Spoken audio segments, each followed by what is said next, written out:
Fasten your seatbelts, because what started out as a Vegas love story turned out to be something I in no way expected. I married the woman of my dreams, and for a while, life seemed like a jackpot. But then came the changes, the lies and revelations that turned my world upside down. One day a guy I knew told me he saw my wife with some guy. Everything fell apart for me. While I was on shift at the poker table, she was doing business with another guy at the casino next door. Then she'd come home, stone-faced and smiling at me like nothing happened. I hired a private investigator and found out a terrible secret. And what happened next is unbelievable. And I put a stop to that story 4 years later. But let's not get ahead of ourselves. If you've ever worked in a casino, you know it's a whole different universe. Flashing lights, the constant ding-ding-ding of slot machines, fake smiles from tourists pretending they're on a lucky streak. It's chaos wrapped in velvet. That's where I met Camila. We were both croupiers at one of the bigger casinos, not gonna name it, but let's just say the tips were good and the hours were long. I was 32 at the time. Been dealing cards for a while, knew the game inside and out. Camila was 30 and new to her table, though not new to the trade. First time I saw her, she walked in like she owned the damn floor. Jet black hair tied up in one of those messy but somehow perfect buns, bright lipstick that matched her attitude, and this confidence that hit you right in the chest. She wasn't just beautiful, she was dangerous in that way some women are. Like she knew what kind of power she had and wasn't afraid to lean into it. The kind of girl who could light up a room and burn it down if she got bored. At first, we just shared the same table. Made small talk during shifts. She had this dry wit that threw me off. We worked like a machine, clean, fast, professional. Our rhythm was effortless. One night, after a crazy Friday shift, we were getting off work and I said, "Do you want a drink?" She smirked, didn't say anything, just nodded. We ended up at this dive bar, where the locals go to escape the tourist circus. That one drink turned into 3. Then 5. We talked about everything. How she moved from Arizona to Vegas chasing the money. How I'd been stuck in the same job for years because it was stable. It wasn't deep at first, just real. And that's rare in this town. We left the bar sometime around 3 a.m., shared a cab back to her place. We didn't plan on becoming anything serious, but that was the start of it. From that night on, we were basically glued to each other. Camila and I started syncing our schedules whenever we could. Same shifts, same breaks, same days off. 6 months after that first drink, she moved in with me. I was renting this small apartment near from our place of employment, nothing fancy. But it was ours. We split the bills, cooked together when we could, and had a goofy routine of watching trashy reality shows on our nights off. It felt solid. Like we were building something. The job stayed the same, long hours, loud nights, tips that could make or break your week. She was the first person in years who made me feel like I wasn't just coasting through life. 2 months after she moved in, we decided to get married. No grand gestures, no fancy proposals. One night we were on the couch, both a little buzzed, and she looked at me and said, "You know, we should just do it." I thought she meant order takeout. But no, she meant get hitched. So we did. Vegas style.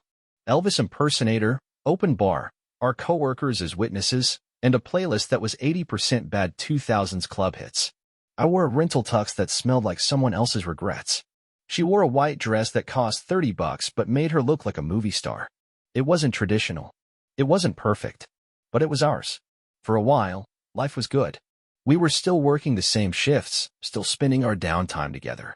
She joked that we should open our own casino someday, one with no clocks and a dress code that banned cargo shorts. I started to believe we could actually build a future, maybe not a mansion in the hills, but something real, something steady. She had this energy that made me feel like I could breathe easier when she was around. The casino, the grind, the fake smiles, all of it faded when we were together. That was the beginning, the good part.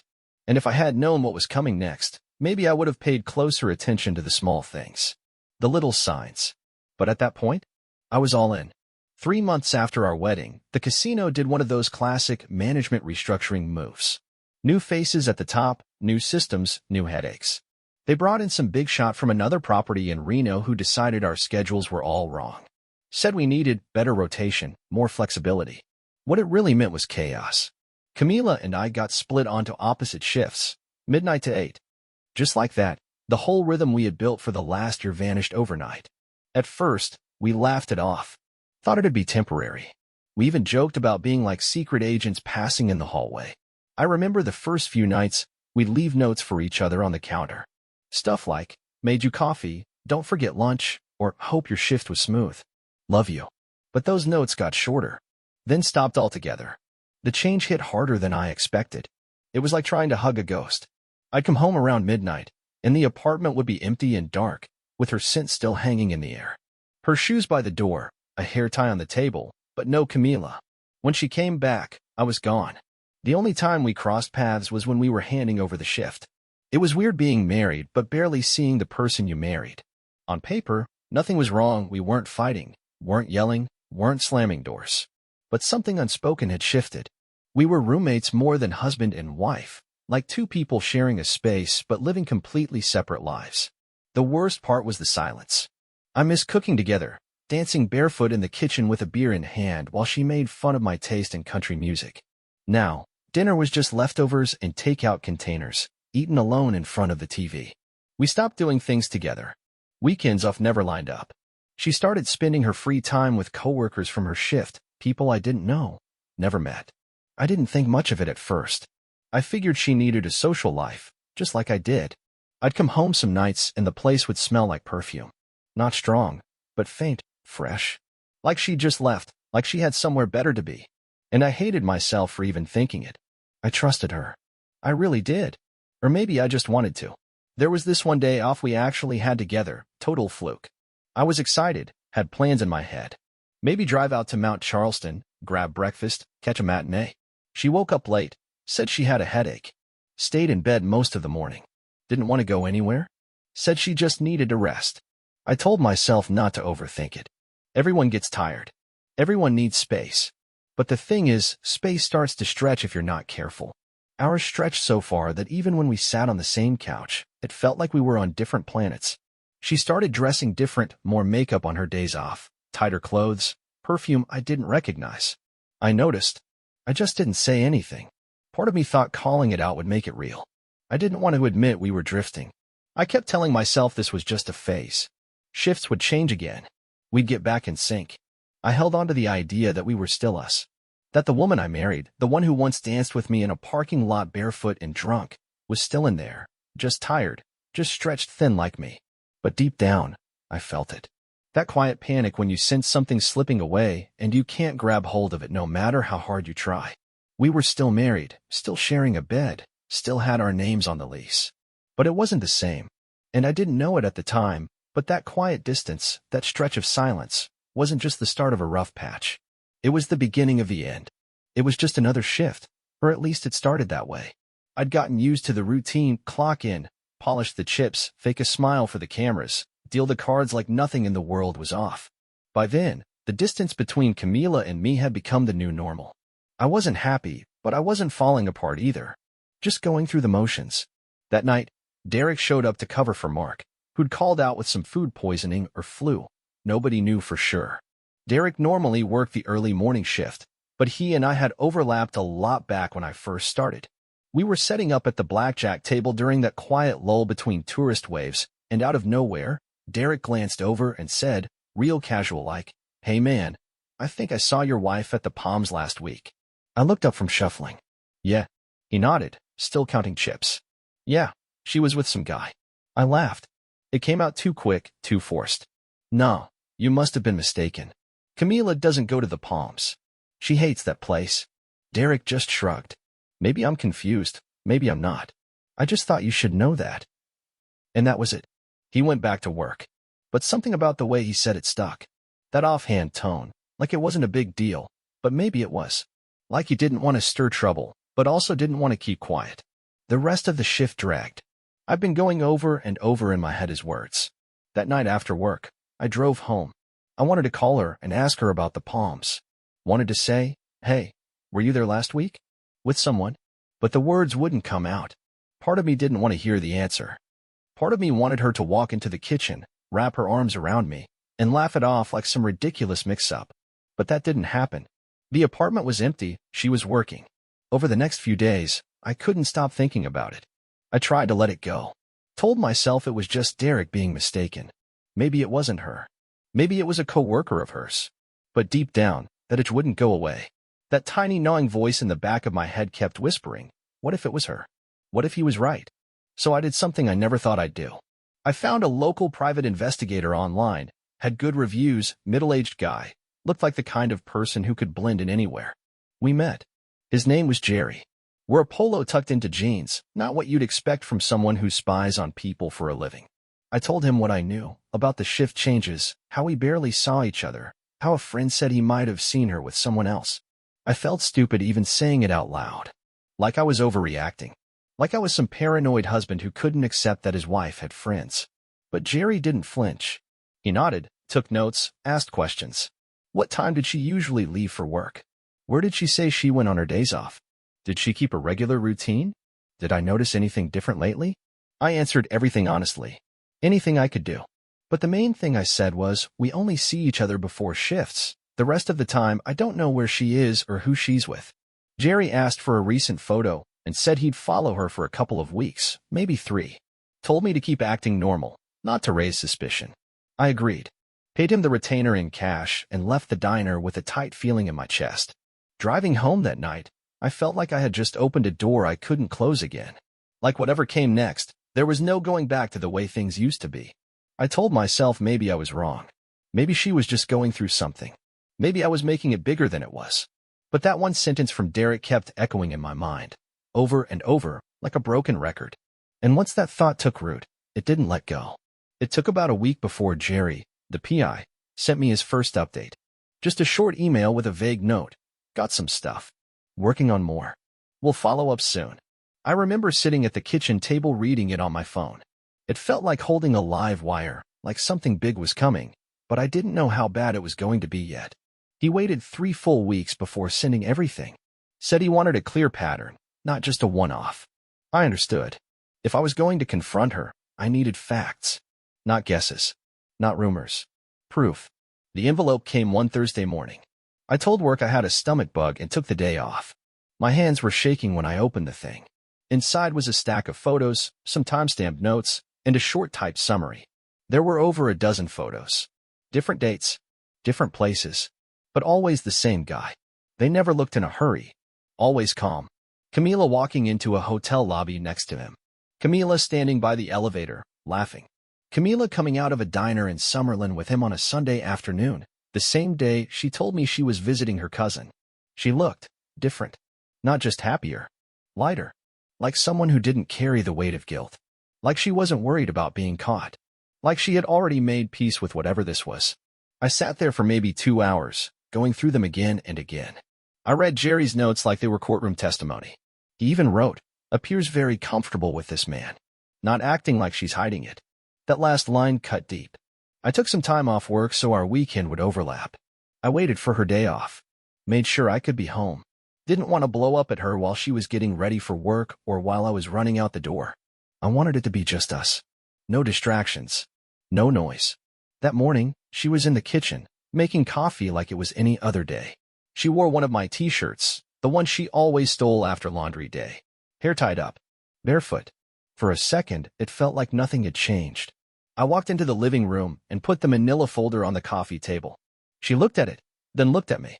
What's that? She asked, lifting her mug halfway. I sat down on the edge of the couch.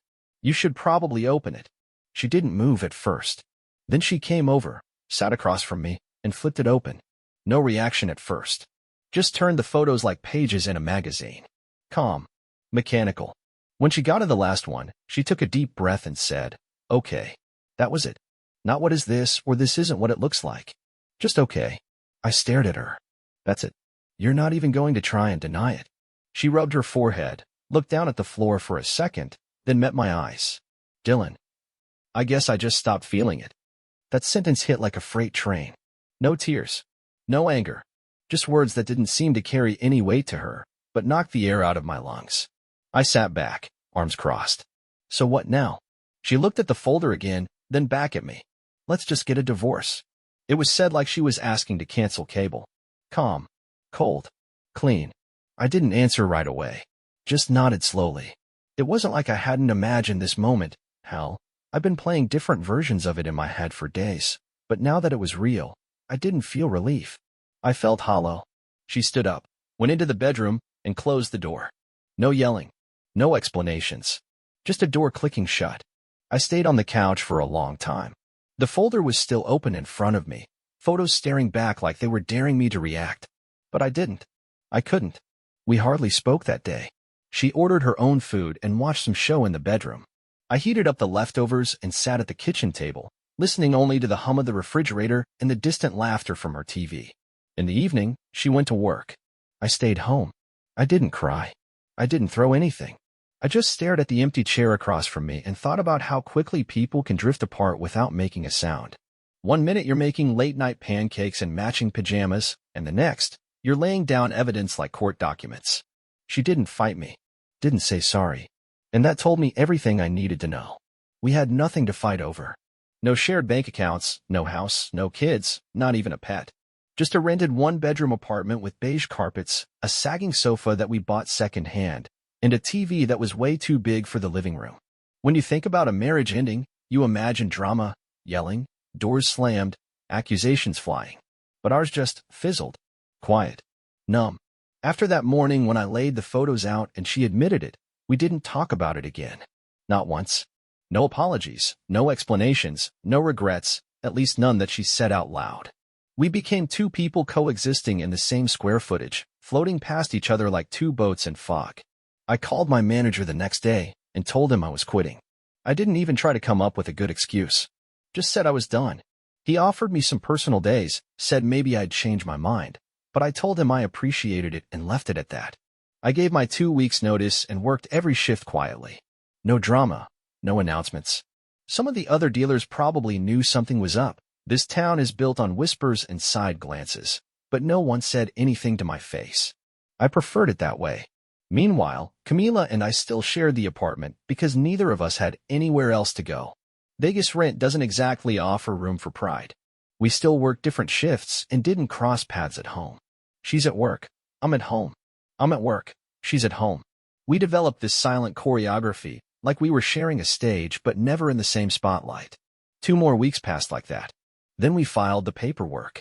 We went to the courthouse together, drove in silence, stood in line, signed our names.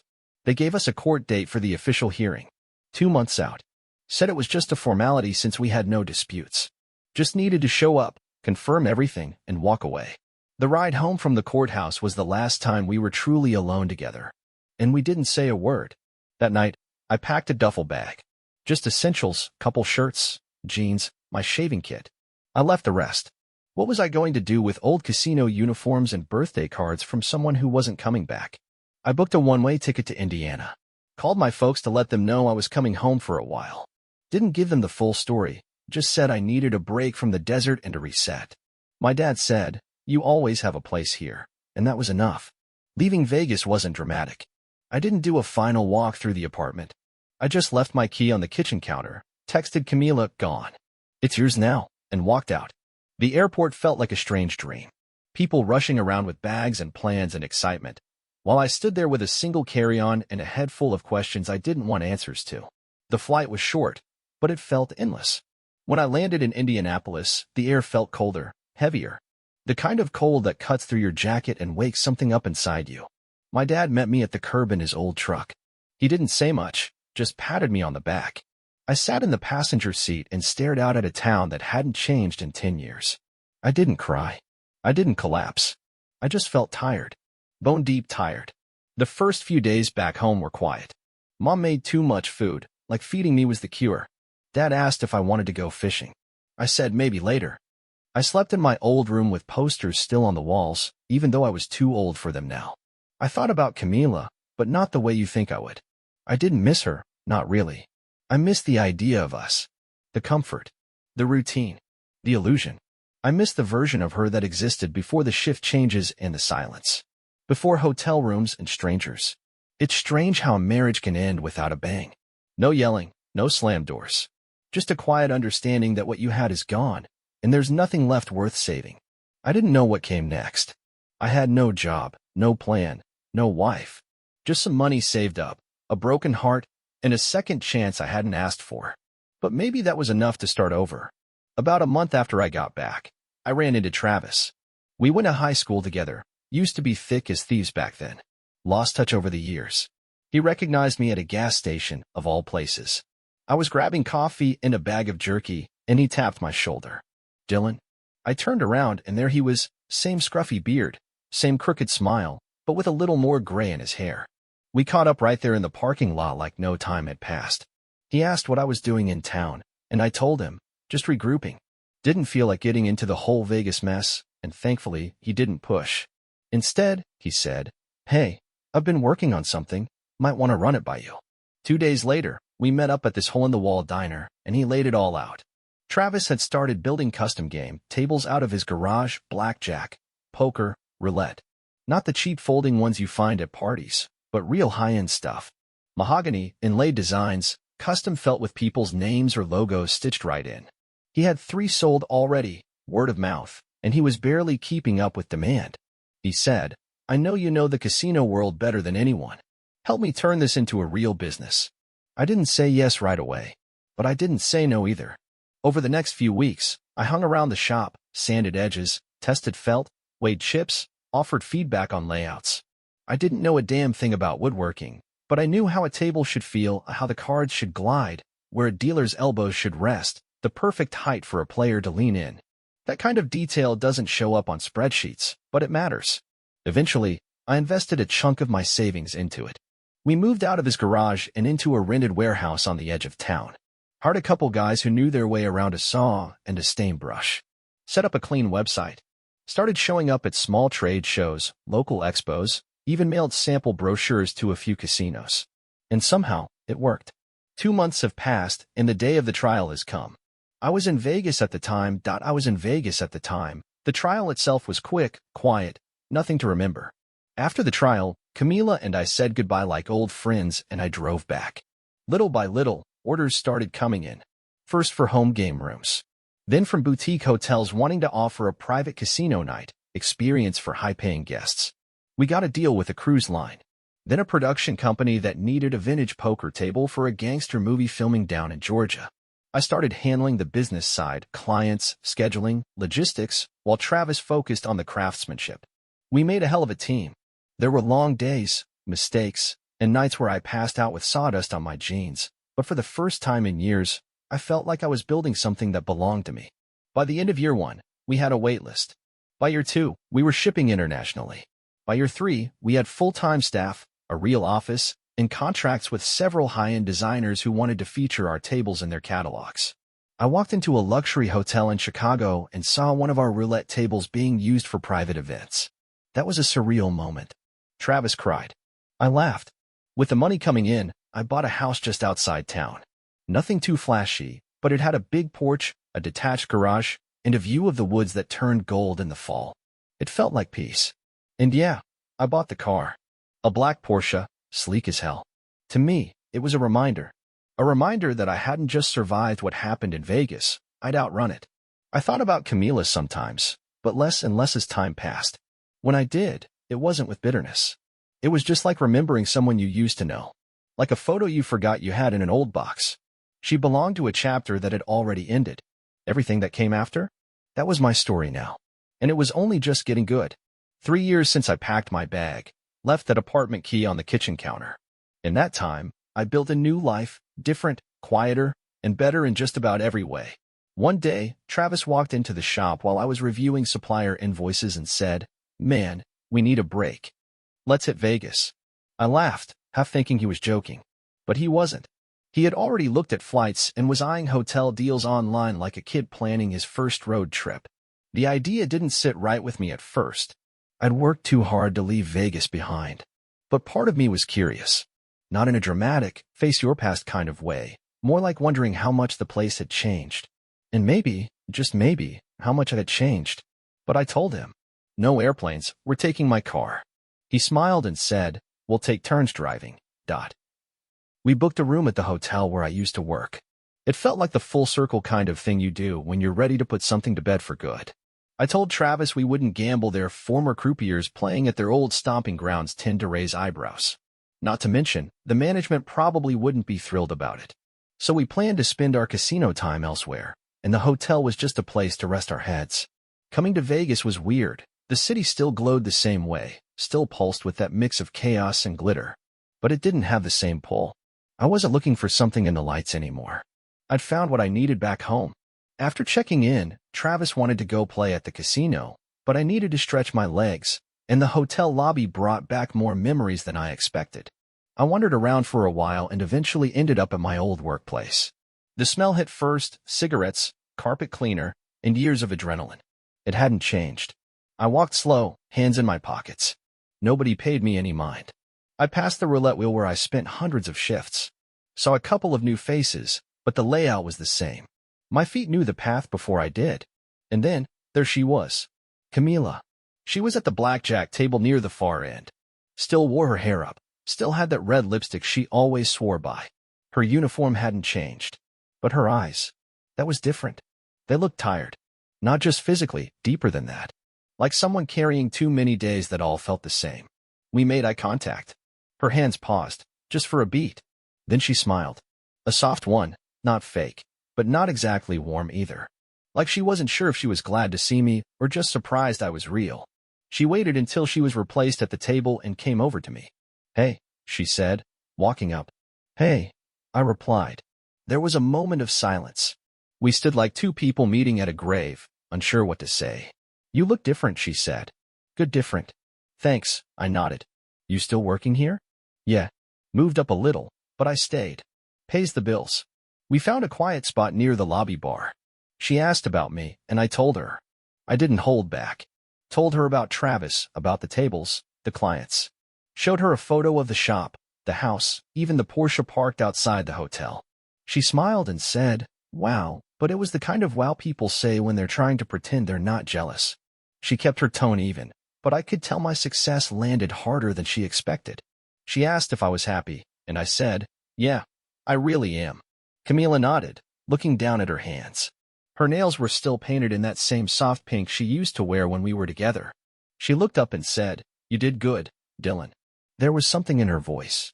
Not sadness exactly, but a softness that hadn't been there before. I don't know if it was regret or just the weight of realizing that I'd moved on in every way that mattered. We didn't talk for long. She said she had to get to work, and I said I had plans with Travis. We didn't hug. No promises to see each other again. We just said goodbye quietly. As I turned to walk away, I looked back once. She was still standing there. That tired look in her eyes never left. The morning after I ran into Camila at the casino, I came down to the hotel lobby early. I wasn't expecting anything. Travis was still upstairs, probably nursing whatever whiskey he convinced me to split with him the night before. I figured I'd have a quiet morning, maybe just sit by the fountain out front for a while and people watch. But there she was. Camila was sitting on one of those lobby couches near the big indoor planter. She was dressed casually, jeans, white blouse, hair down. No uniform, no makeup. She looked more like herself than she did at the table the day before. I caught her looking around before she noticed me. Then she smiled like she'd just been surprised by the weather. "Hey," she said, standing up. "What are the odds?" I didn't say anything for a second. She gestured to the window like she was pointing at something. "Just running some errands nearby. Figured I'd grab a coffee first." I nodded. "Uh-huh. Total coincidence, right?" She gave a half laugh. "Maybe not totally. I could have walked away. Probably should have. But something about her standing there, trying to act casual, trying to pretend this wasn't intentional, got to me." "Want to go grab that coffee?" she asked. I paused. "Sure." We walked out to my car. I didn't say anything when she raised her eyebrows at the Porsche. She ran her hand along the door as I unlocked it, then got in like she'd been there 100 times. She didn't say much on the drive. Just stared out the window, quiet. I took her to a rooftop cafe I'd found a few nights earlier. It wasn't fancy, but it had a good view of and served strong coffee without charging $15 for a cup. We sat outside under one of those big sun umbrellas. For the first few minutes, we kept it simple. She asked about my business, and I told her. She asked about my house, the shop, if I was still in touch with anyone from Vegas. I told her I wasn't. She didn't interrupt. Just listened. Nodded at all the right moments. Smiled when I said something funny. For a second, it felt like we were just two people catching up after a long time apart. Almost easy. Then she leaned forward, both hands wrapped around her cup. "You know," she said, "I think if we just kept spending time together, maybe we wouldn't have drifted apart." I looked at her. She wasn't trying to be dramatic. She said it like she really believed it. She added, "I've thought about it a lot. About us. And I want to try again." I didn't say anything right away. I looked past her, down at the street, watched a group of tourists trying to take a picture in front of a mural. Then I looked back at her. Camila, I said, I loved you. You know that. I gave you everything I had. I was in it for the long haul. And you. I stopped, took a breath. You threw it away. Like it didn't matter. Like I didn't matter. You didn't talk to me. You didn't ask for help. You just went off and did what you wanted, and left me to find out from a folder full of photographs. Her eyes dropped to the table. She didn't argue. Just let it hang in the air between us. Without you, I went on, I became more than I ever imagined. I've got a life now that I'm proud of. A business I built from the ground up. A home I actually want to be in. Peace I never had with you. I took a sip of my coffee, leaned back in my chair. With you? I'd probably still be running chips across felt at 3 a.m., eating stale vending machine snacks in the break room, wondering what went wrong and why you barely looked at me anymore. She said nothing. I don't need that again. I don't need you again. You had your chance. And you blew it. I reached into my wallet, pulled out a couple of 20s, and set them under the edge of the bill. I stood up, adjusted my watch, and looked at her one last time. I hope you find what you're looking for, I said. She didn't answer. Just sat there, hands still wrapped around her cup, watching me leave. She was in shock. In her heart she was envious of what and who she had missed. She was mentally tearing the hair out of her head, and the look on her face was something. I walked back to the car alone. The wind had picked up a little more, and the morning sun was brighter than it had been when we arrived. That was the last time I saw Camila. We never spoke again, and I never went back to Vegas. Share your thoughts in the comments. Would you be able, after a divorce, to drop everything and start over? If you liked the story, subscribe to the channel and give us a like.